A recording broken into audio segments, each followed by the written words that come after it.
How long is the Brodie video? It's a day ago. Oh, we can watch that one. Yeah, that works. I am fine with that. Okay. So I've got a question for you. Can you trust Steam reviews anymore? Can you? This is Blue Archive.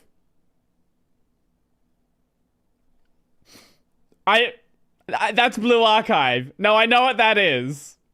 You can't. No, just because you don't say the name, I know. No, I know who that is.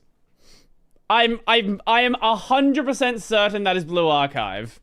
Don't you fuck with me. Yes. Yes, it is. Nexon Games, Nexon Korea, release date July 4th. Yeah, okay. Trust the Steam AI disclosure. You'd like to think. Why did he pick Blue Archive? Of all the games you could have picked, why'd you go with Blue Archive? So I've got a question for you. Can you trust Steam reviews anymore? Is Bellula a Blue Archive enjoyer? Can you trust the Steam AI disclosure? You'd like no, to think that definitely you can, not. But today we've got this story. One where two games from, when you follow the whole chain, billion-dollar companies just broke Steam's biggest rules. I mean, one of them should be pretty much one of the biggest rules, review manipulation. Right. And so far, these companies are getting away with He's it. a weeb, and if surely? Valve can solve this, it will open the floodgates to I that, wouldn't at be least surprised. in one case with the reviews, would completely ruin trust on the platform. So basically, what if a Steam review it all returns to Blue Archive as an Amazon one? I don't think that's the Steam that you and I want to use. Also, how's the audio, by the way? I find interesting that I just found out using Ground News, who are today's sponsor. Ground News. You know the Screen Actors Guild strike in gaming? Well, they just reached a tentative deal that's ending the year-long video game strike. But what's interesting, fucking is Screen Actors Guild spin it strike. Differently. Ground News here shows 98 sources covering the story, and the framing is all over the map. Some outlets lead saying strike suspended, others emphasize that it's a tentative agreement, which is a little bit more optimistic. And here's another bit that caught my eye. UK outlets are calling the AI stuff a direct threat to the industry, but the we all know GOG's best platform, true. Focusing more on the AI protections being secured. Essentially, it's kind of like same deal, but different narratives, different framings about whether voice actors won or just... What is this on your shirt? Surely you realize that before you start recording. Like, surely. But a okay compromise.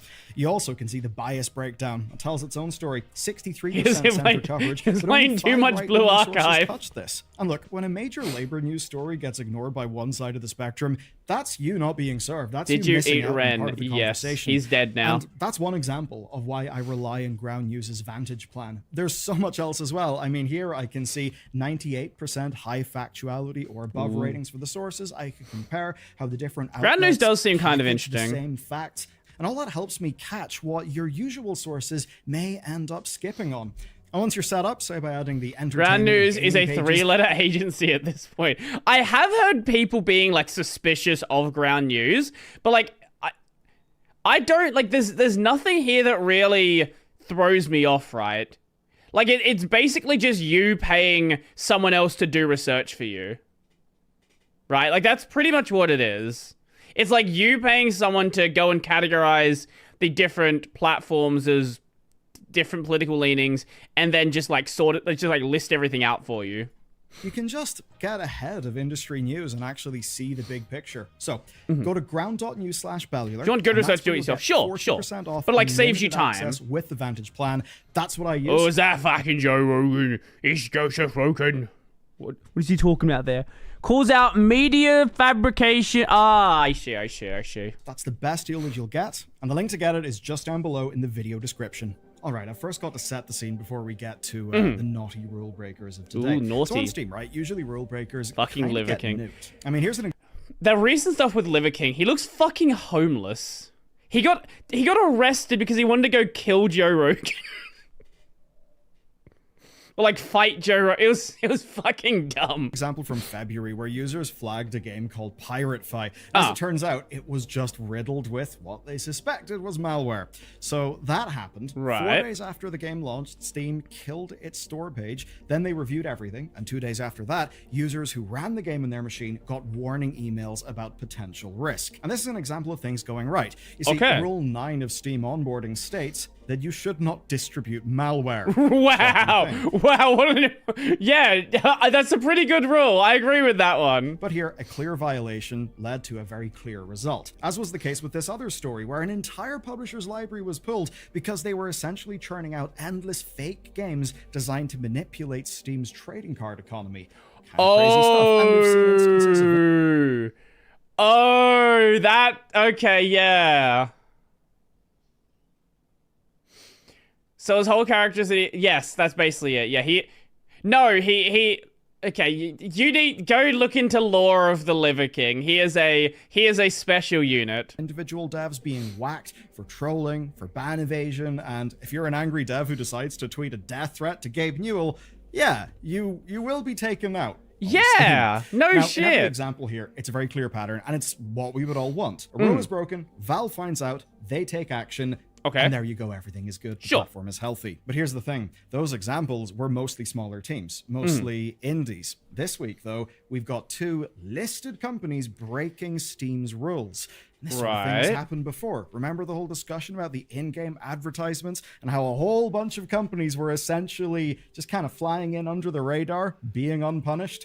Well, I actually think today's situation is even worse. First up today, we got Nexon, and they're no stranger to controversy, like, say, the MapleStory lawsuits, the Dark and Darker lawsuits. So this is actually about Blue Archive, then. Okay. But now it's their abuse of Steam reviews. And I think this is one we should be absolutely scathing and clear about, because it's goddamn ridiculous. So here's how it went down. Last week, Blue Archive launched in Steam. And if you've got no idea what Blue Archive is, good for you. They're free. But so you're not confused, it's a huge gacha game. It's been going for a few years. I think 4, very popular in mobile, and now it's on PC. Yes. It seems to be doing real well. 91% positive reviews from 8,524 users. Pretty damn good. Now, say you're a connoisseur of the whole collectible girls plus concept genre of game. Sure. So all the gacha games. I feel like he actually, I feel like he's got a gacha game vice. I don't know. He seems like way too into the gacha game thing to not be someone who actually plays gacha games himself. I don't know what Bellula plays. I know he's like for a while was like big in MMOs, but I don't know what he plays outside of MMOs. Games. You'd probably think the Blue Archive is just as good as this gacha darling. And take a look. Okay, he's playing Horse Girl Game. He's playing it. There's no world where he's not playing it. Look at this particular YouTube video. It serves as a good example. The title is I Played Uma Musashi Pretty Derby. Okay, maybe he's not playing it. He can't. I'm sorry, what did you just call it? Uma Musashi? Uma Musashi. Okay, maybe he's not playing. YouTube video. It serves as a good example. The title is I Played Uma Musashi.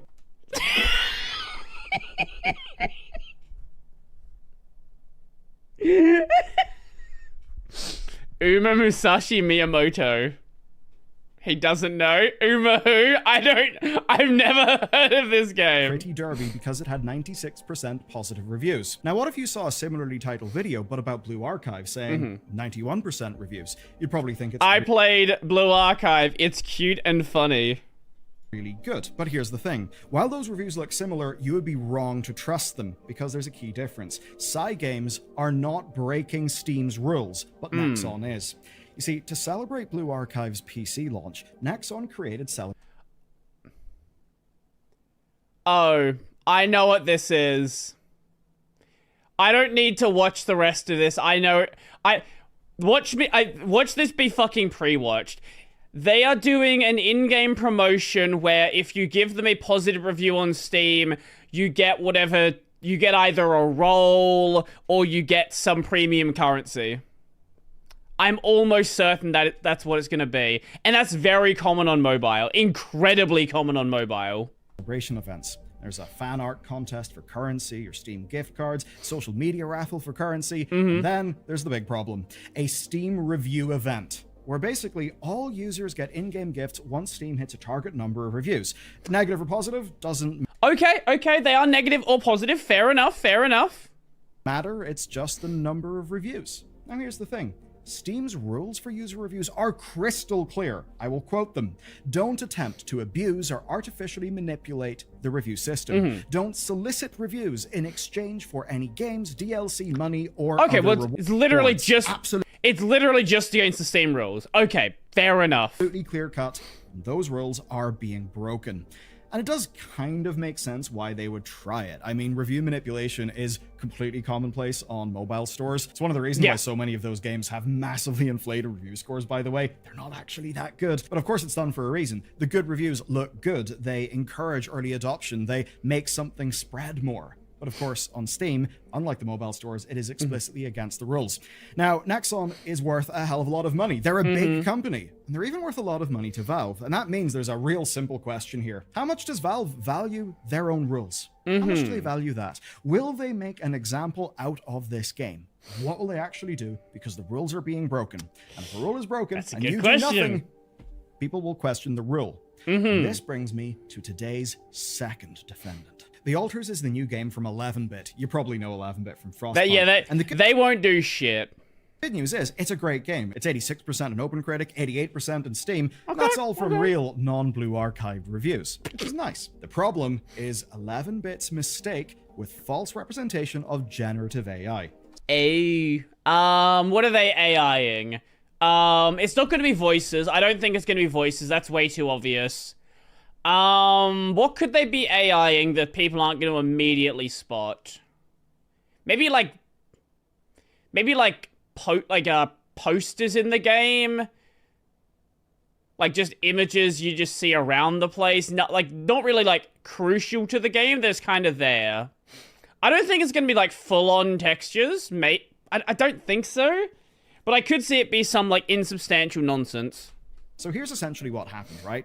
A user noticed that background art contained an AI prompt. Okay, exactly what I thought. It was a bunch of code, but one of the... Wait, it contained... Hold up. A user noticed that background art contained an AI prompt. Okay, they just fucked up. Okay, you're just a moron. It was a bunch of code, but one of the lines was basically the prompt. Now, this was a small asset. It was the kind of thing that basically would normally be covered by lorem ipsum text. So basically, some AI-generated placeholder stuff, and in this case, they basically used AI to generate some technobabble stuff, but then they left it in. And look, if they didn't notice that, and that... If it's background stuff, I don't really care about that. Like, the reason for the AI... Like... The reason for the AI rules is about, like, voice acting and art and, like, actual, like, substantial things. If it was going to be something where you're, like, you just write technobabble, like, it was just going to be gibberish anyway, right? I don't care that much about that. Was the reason why they didn't use the disclosure on Steam. I suppose that would have been kind of understandable. But it actually turns out it's not just that, because something else happened. Okay. Non-English users noticed something altogether different. Those same prompts appeared in subtitles on some of the in-game movies. Now, when called out for this issue, 11-bit did AI confirm translations, that both things were okay. true, that the art was indeed placeholder text that wasn't removed, but that the subtitles was actually deliberate. And here's how they explain it. It's late in development for their game, and the team decides to implement these movies. But they have a problem, and that problem is localization. Their localization partner would not be able to get that stuff done in time. And that essentially meant that with the time they had, 11-bit could either ship no subtitles for them, or they could translate them in-house with the resources that they had. You could also delay the game. Clearly, of course, they just went to using chatbots for that, which is kind of understandable. A language model is pretty good at translating language. Obviously not as good as a... I don't know, man. I've seen... Okay, he's definitely... If he watches anime, he's definitely watching Crunchyroll. Because, man, if you want to see some... You want to see some fucking MTL stuff... It's rough from time. Now, to be fair, Crunchyroll's pretty bad just getting things correct. But like pure MTL is still really rough. If you go MTL with human cleanup, it's vastly better than Crunchyroll. So just be honest there. But like if you just throw an MTL at it, yeah, you're gonna have some problems. Proper creative localization job, but you get the point. They went to that technology. Now they say that this was only 0.3% of the overall text in the game, and so they decided to just make that call, to use the chatbots so that they could have the subtitles. Now in their statement, they acknowledge that the wrong call was made, and they say that they should have simply let you know. Yeah, duh, they should have. But not just because it's the right thing to do. Actually, they should have because they need to. You see, Steam has got generative AI disclosure rules. They do. And the rule states, which is good. Pre-generated, any kind of content created with the help of AI tools during development. So clearly, 11-bit also broke Steam's rules. And to be clear, Steam's definition as it stands is another damn weeb broad. video. So Not if you're exactly. using AI services during development, that's something you've got to disclose, seemingly, whether it makes it to the final product or not. It's broad as hell, but that's the wording of the rule. So 11-bit may have intended to do this and then replace the content, AI but Beetle, they please launched fix. without the disclosure that they need. Tell Beetle And as to of the fix time my of writing, AI. there is Tell still Beetle there's no something wrong with disclosure. my Now, AI. sure, if they put that disclosure there, maybe they would have lost a few sales on the launch of the game or something like that. Yeah. But I've got to imagine that audience trust and not breaking Steam's rules, those things they should almost certainly be higher. So that's our two naughty games companies. Now, in a way, this could all just seem like tattling to the teacher, Gabe, these developers are doing a terrible thing in your platform. Yeah. Sure, No, but it's if not that. if you have if you have actual rules and they here's the thing, right? If there are rules and they're not being followed, why do you have the rules? There's a reason why I bring all of this up. You see, in both cases, there have been no consequences. Nexon has not retracted their overt review manipulation campaign. 11-bit have not updated their store page. How little effort would it take to update the store page? I mean, come on. Now, sure, there's bad PR in both cases, but there's little material consequence coming from Valve. And unfortunately for Valve, a pattern is beginning to form. 11-bit and Nexon broke the rules, as did the smaller games that I opened up today's video with. Now, those small games, like with malware and other things, were very easy to punish. Sure, malware is a case where, you kind of have to do something, because if you're not doing... if you don't deal with malware, that's actually going to get you in legal trouble. If you have games that are not disclosing using AI, that's not a legal issue. That's a platform issue. A well-liked, well-selling game from a real big company? Reviews can be a legal issue depending on the region, but it very much depends on the region. It's worth a lot of money? That's, in a way, harder to punish for Valve. It certainly seems so anyway. I mean, in one way, it's actually just as easy. The rules are the rules. Just apply them, forehead. But that's not really how reality ends up working. What Valve has got to do is manage their relationships with each company. And here it would appear that the value of the relationship and the associated revenue with that is worth more to Valve than their own rules. Because it's not just Blue Archive. If they piss off Nexon, Nexon has a lot of games that make a lot of money. I think they should be worried about that, because I think we both know what this really would do. It would set a precedent. The point can be made with a very simple hypothetical. What happens when another developer manipulates reviews with exactly the same tactics as Blue Archive did, and then they get punished by Valve, but they just say, but what the hell? You let Blue Archive happen. You never issued a statement and you never punished Nexon. Why are you being unfair to me? And yeah, Valve could say, well, look at the rules, you broke them. To which the company could rightly say, well, clearly, Valve, it's not a rule because those people, Blue Archive, also broke it and you didn't do anything about it. Now, look, what I'm about to say is not really apples to apples, but there's a reason why, right? In the legal system, you have the law as it is written, but then you've also got case law. The idea being that case law guides a judge on how to interpret the word of the law and actually apply it. I've never played Blue Archive. Scenario. You shouldn't. So here, think of Valve kind of like the judge. They're also legislative, but you get my point, right? Sure. What Valve have got to do is act, and they need to act because they need to set a precedent of how their rules are followed. That's the problem with Valve's kind of fluffily worded rules. Even take the generative AI one. Technically, you could argue that almost any game would fall under that if they're... Right, if you're using AI tools during development, how do you define development? How do you define using an AI tool, right? Like, as an example, let's say you used ChatGPT to generate ideas for a game. And like you didn't use the tool to write any of the ideas. It's like, okay, generate ideas for a fantasy setting. Theoretically, that would be using AI for development, but it's not actually part of the game. Or say you use fucking, I don't know, say you use some AI tool to generate boilerplate code, right? Like, yes, you used AI, but also it doesn't really matter. I say no AI for actual assets, but then you have to define what is an asset, is code an asset, is like story an asset, does Google search count as AI? Well, yeah, if you want to get as that low, right? Like search engines are powered by these same sort of systems, especially if you're using the AI results from Google.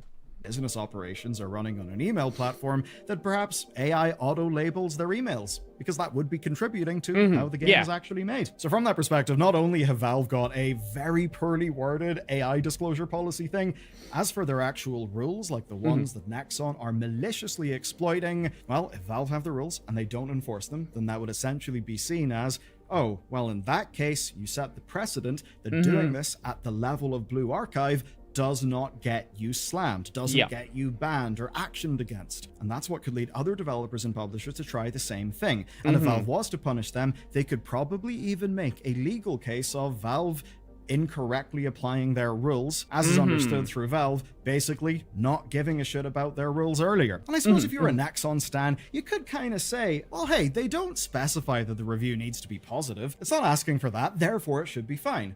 Well, no, it still is manipulation. It's similar to, like, preaching to your own choir. The people targeted by this are Blue Archive players, people who would want the game to succeed and who will get rewards for the review milestones. The Blue Archive players are not going to leave a negative review. They want their waifus to be valuable, and the only way their waifus are valuable is if people play the game. If no one plays the game, no one cares that you roll some fucking 5-star.